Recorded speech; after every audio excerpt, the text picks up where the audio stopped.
এয়া যেন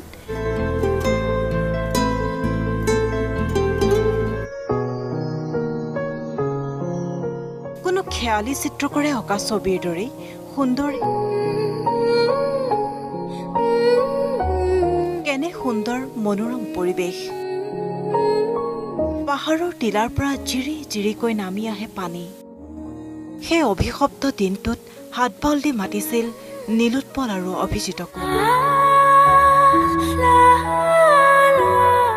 ইফালে এয়া ভেলোঘাট আজিলৈকে যিমান জলপ্ৰপাত দেখিছে তাৰ তুলনাত এই ভেলোঘাটৰ সৌন্দৰ্যই কোনো গুণে কম নহয় আচলতে সমগ্ৰ উত্তৰ পূব ভাৰতৰ ভিতৰতে অন্যতম সুন্দৰ জলপ্ৰপাত এই ভেলোঘাট বুলি ক'লেও মিছা চাওক কিমান সুন্দৰ কেনে সুবিধা পানী